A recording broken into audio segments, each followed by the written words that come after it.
بسم اللہ الرحمن الرحیم۔ محترم ناظرین، ہمارا آج کا موضوع ہے پانی ضروری ہے۔ پانی ہماری زندگی کے لیے اس لیے ضروری ہے کہ ہمارے جسم کا تقریباً 55 سے 75% حصہ پانی کا بنا ہوا ہے۔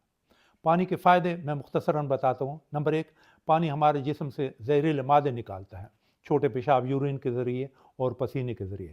جسم کا درجہ حرارت متوازن رکھتا ہے۔ بخار کی حالت میں پانی زیادہ لینا چاہیے۔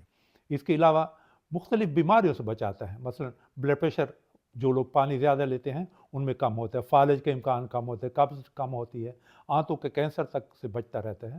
اس کے علاوہ گردے اور دل کی بیماریوں کے لیے بھی پانی بچاؤ کے لیے مفید ہے۔ کتنا پانی لینا چاہیے؟ ایک اصول فارمولہ میں بتاتا ہوں کہ ہر 30 کلو وزن پر 1 لیٹر پانی آپ کو لینا چاہیے۔ ایک امریکی اکیڈمی ہے، نیشنل اکیڈمی آف سائنسز، اس کی ریسرچ کے مطابق بڑی عمر کے مرد کو 3.5 لیٹر روزانہ پانی لینا چاہیے اور خواتین کو 2.25 لیٹر۔ گرمی کے موسم میں زیادہ لینا چاہیے۔ کب زیادہ لینا چاہیے؟ جب موسم گرم ہو، یا آپ جسمانی کام کر رہے ہوں، یا ورزش ہو، یا دستوں کی حالت ہو، یا بخار ہو۔ CDC جو ایک بہت مستند ادارہ ہے، اس کے مطابق جسمانی کام اور ورزش سے پہلے، اس کے دوران اور اس کے بعد 250 لیٹر یعنی عام گلاس جو ہوتا ہے چھوٹا، وہ پانی کا ضرور لیں۔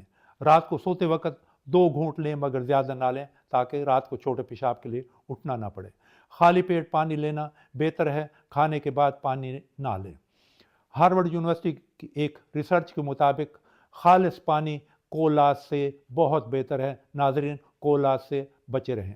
اس کے علاوہ پانی کس طرح سٹور کرنا چاہیے؟ ہمیں پلاسٹک میں یا شیشے کی بوتلوں میں پانی رکھنا چاہیے۔ اکثر دیکھا گیا ہے کہ نیلے رنگ کے بڑے کین ہوتے ہیں، وہ بہت ہی خطرناک ہوتے ہیں، ان سے کینسر پیدا ہوتا ہے۔ FDA نے یہ ثابت کیا ہے کہ اس میں ایک مادہ ہوتا ہے جس کو BPA کہتے ہیں، بسفینول A۔ تو کبھی بھی وہ نیلے بڑے کین پانی کے استعمال نہ کریں، بلکہ پلاسٹک یا شیشے کے جو کین ہوں اس میں آپ پانی رکھیں۔ ناظرین، میری دعا ہے کہ اللہ تعالیٰ آپ سب کو، ہم سب کو ہمیشہ صحت مند رکھیں۔ سننے کا بہت شکریہ۔ اللہ حافظ۔